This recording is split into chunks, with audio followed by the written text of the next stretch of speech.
Build creative confidence. Beat the inspiration addiction.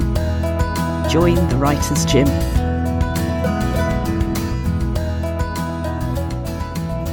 Last week, I talked about antagonists and how to use what we already have going on in our thoughts about people who've misrepresented us or people who are doing something that is anathema to what we would be doing, and how quite often a character is formed in our heads about somebody we don't know very well, which becomes a hate figure. Now, it's not always completely undeserved, but the nature of humanity is there's a lot to be interested in what we fear and dislike in others. So it's only fair this week that we look at that protagonist who is doing the fearing or the hating. When I first saw the English teacher who became my hero as a teenager, she looked about 7 feet tall, quite skeletal and very, very angry, and she was peering over her glasses, and she taught my favourite subject, which was English, and the thought that went through my head was, I need to leave this school now. I was 11 or so, and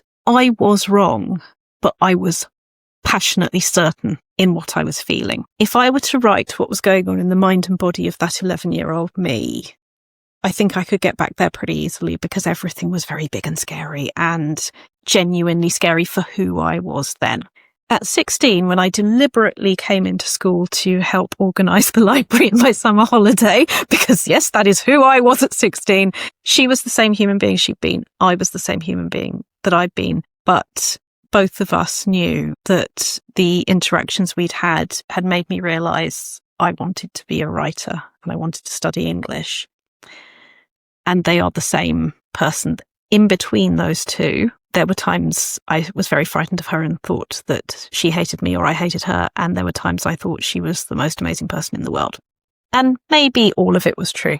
My challenge to you is to put your protagonist through the fire. It doesn't have to be on something literally life-risking, but the emotional stakes have to be high.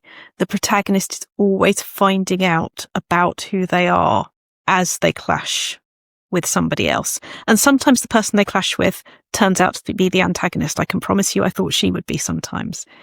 But then other times they become exactly the person who is the mentor or the friend or other things that are good in that protagonist's life. So I need you to lose enough control to let your protagonist be wrong.